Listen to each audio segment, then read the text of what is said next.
Who's recording? Okay, so hello everybody. Oh, it's quite loud. Hello, hello. Everybody had a good lunch? Okay, good, good, good. Okay, do you mind if I present in English? Thank you.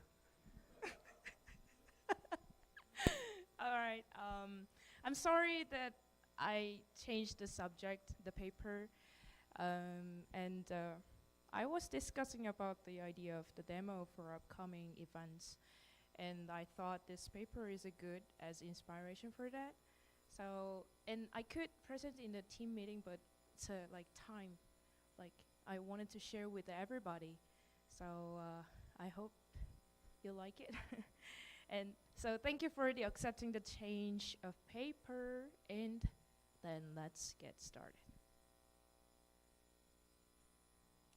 So the VR is providing amazing experience to user who wearing HMD, and so this is only for one person. It's been considered as the biggest limitation in the communication, and while one person playing VR game, people cannot understand what is happening in the VR space. Such as like you want to play VR game with your family or friends, but it's hard to play together if you don't have as many HMD as the number of people you want to play with. So people now thinking about this something that everyone can play together even you don't have enough HMD. And recently people started looking for something impacts on enjoyment, presence, and social interactions, this kind of things between HMD and non-HMD user. So this is the main goal of this paper. All right, so this paper wanted to make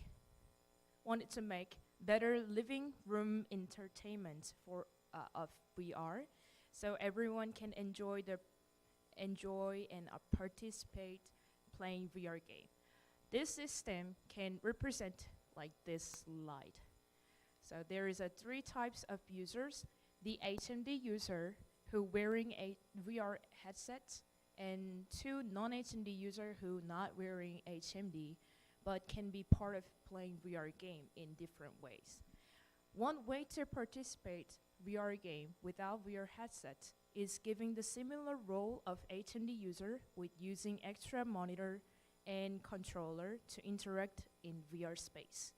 Second way is sitting on the couch and watching people playing through TV screen and projection on the floor, so their role is observer and also can be a supervisor.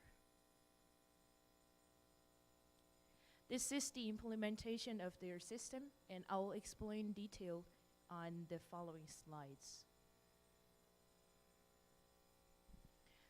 Okay, this picture shows that they created VR window with using one of HTC Vive controller, and 7-inch display is attached top of it. Since you can get the Vive controller's location in the VR space, they rendered this view for non-HMD user, so they can also explore the VR world through the window from their perspective. And they use the projectors to visualize the VR space for everyone in the environment. And additionally added a TV which mirrored the view of the HMD user. So by the projection, you can see there's a shared physical space has created for both HMD user and non-HMD user. Although they have different view and experience, it is capable to interact each other. Okay, so they use the Unity and Steam VR plugin in Unity, and Newton VR is an additional layer on top of Steam VR to quickly prototype physical interaction. If you read this paper, then you will find that they explaining about the online survey they conducted, and they brought their idea based on the people's opinion that they collected via survey. This is previous work for this paper, and I'm not going to talk about this after this time, but we can see that they collected VR users' thinking, and they wanted to make better system based on that.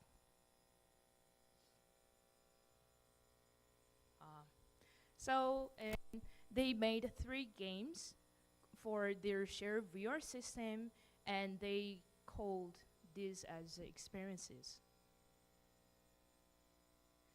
First experience is called Be My Light, and this is a collaborative game. HMD user became a knight, and non-HMD user became a fairy for HMD user to light the way and help her or him to fight monster and escape the dungeon. And this experience is called Sneaky Boxes, and this is competitive game that HMD user had to find the box object that non-HMD user who hide it among the boxes. If HMD user found non-HMD user, then shoot the gun to mark and catch. The last experience is called Sandbox, and this just consisting of several smaller experiences, including collaborative and competitive, just like mini games, but I'll explain about this in the second user study session. All right, now is a user study session.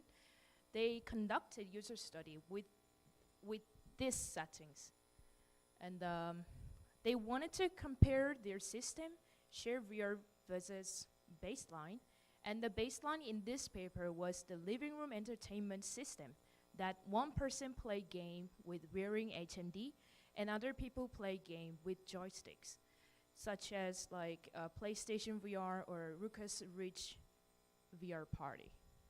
And also they wanted to see what kind of different impact on between HMD user and non-HMD user. So total, I just like this big picture. Total 16 participants, so total 8 pairs of people experienced these settings of experiment. They used these questionnaires to measure 3 independent variables: enjoyment, social interaction, and presence. Well, the result, if you look at the result, some of results using GEQs shows not significantly different, but the results of top 3, that the results of single questions shows significant increase for both HMD user and non-HMD user in ShareVR. The blue color is a ShareVR, and the red color is a baseline. And if you look at the enjoyment, single question enjoyment, then it was asking to participants that is like, did you enjoy this game, and how much did you enjoy this game? Like this single question.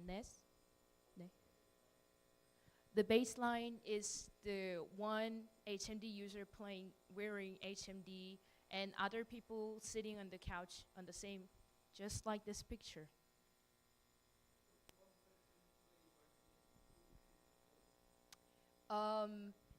In the first user study, one person sit and one person next to him and play game with joystick. Not playing.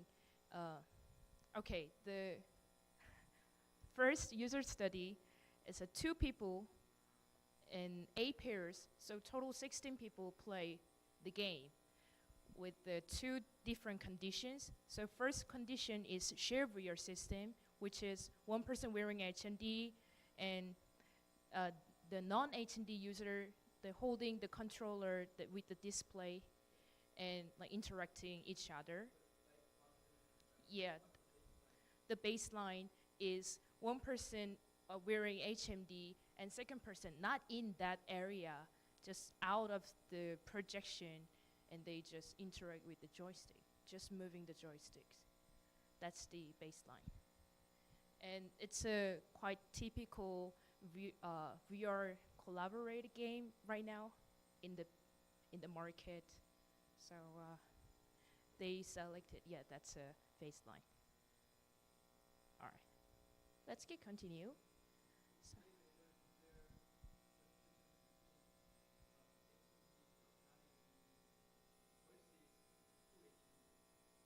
oh, that's a good question, but no, they don't, they didn't compare that situations, because that's a different. In this paper, the purpose of this paper was to make non-HMD user like enjoy the playing game, VR game, not wearing HMD. Mm. Yes.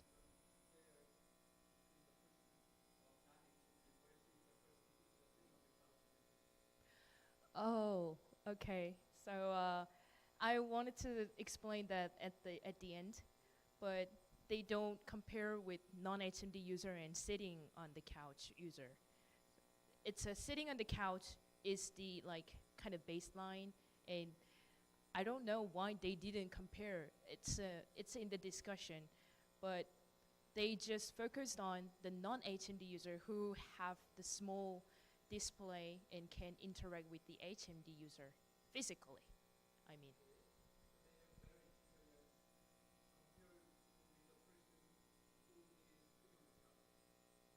Um, compare with the person who controlling joystick, sitting on the couch. Yeah, I think, yeah, I can say that's the condition.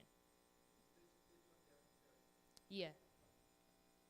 So they wanted to compare the non-HMD user who controlling the display with the Vive controller, compare with the sitting on the couch and playing joystick. So, well, yeah, yeah.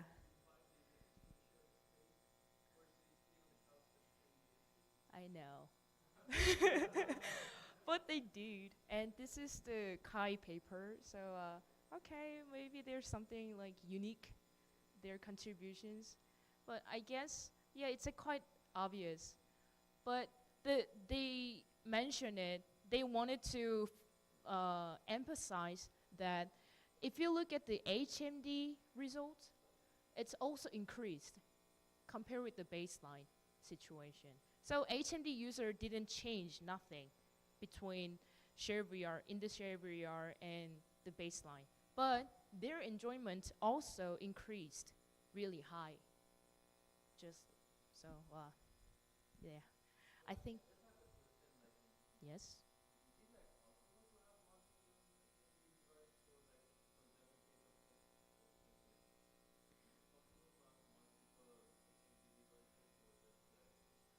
Multiple HMD device in the same area.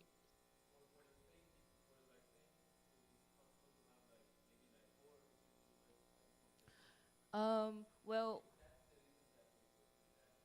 yeah, yeah, yeah. But like using the multiple HMD in connected in the one computer, that's impossible. But now people playing online game with like a multiple HMD user can enter in the same VR game or like contents through the internet. Yes. Yes. Mhm. Mhm. Yeah. Yeah. That's the goal of this paper. Okay. So I forgot where I stopped. But so okay. Oh, yeah. They mentioned that this result shows bringing people into the virtual environment, like non-HMD user into the VR space, um, not wearing HMD though. It's not only beneficial for the non-HMD user, also beneficial for the HMD user. That's what they wanted to say. And this is the second user study with using the Sandbox application. They wanted to gain a deeper understanding of the design space when the case of HMD user and the non-HMD user in the same physical space. And so they conducted this experiment with 6 people, 2 groups of 3 participants. And okay. So through this second user study, they present 4 variables of the design space that identified as essential factors and explain their implications. So first, guideline is leverage asymmetry.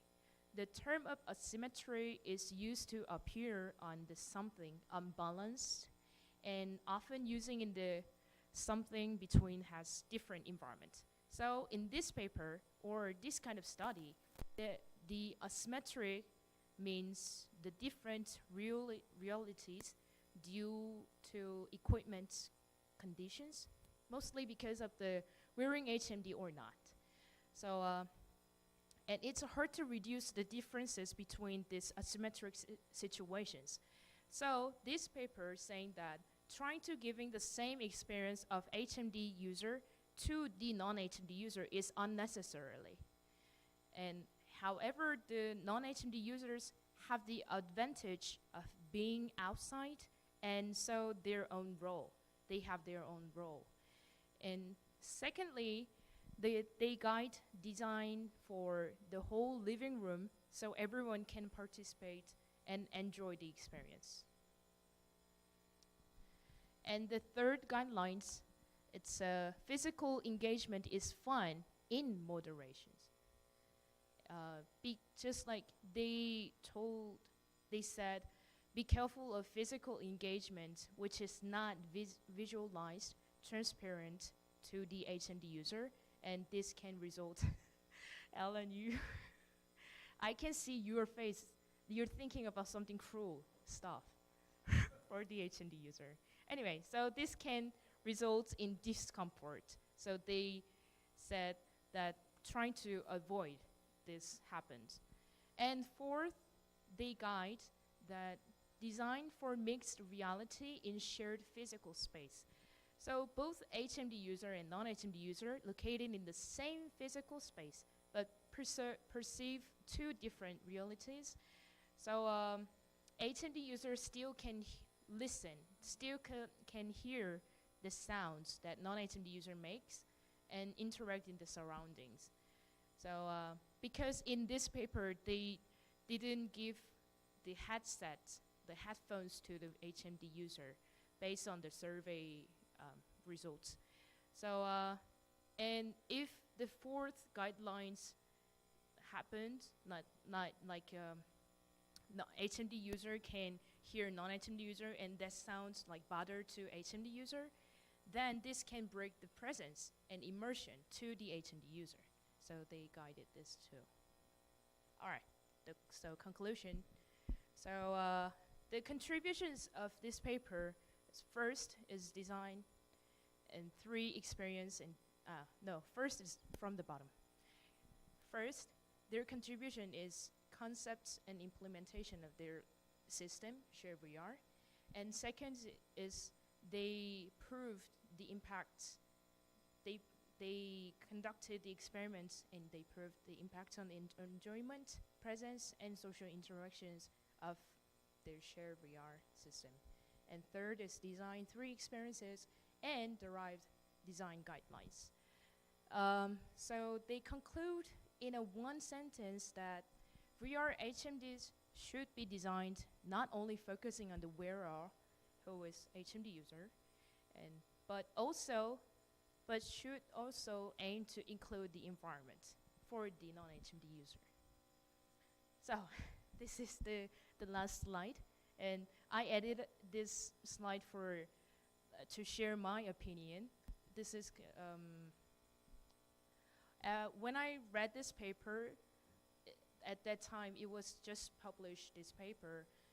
It's a 2017, And I really liked their idea that they considered non-native users' enjoyment in the VR game. But it could be more good if they treated non-native user who's sitting on the couch as an independent variable during their user study. And also they wanted to involve non-native user into VR game, so they provided the projection and TV. But about the projection, they projected the VR space from the top in orthogonal view. So it's a quite like not immersive way to show the area. And you know, we have 3 walls that we can project, and we have a Kinect sensor. So I thought we can make something awesome, immersive VR or MR application with using that experiment room. So this is the end of my presentation. Thank you for listening.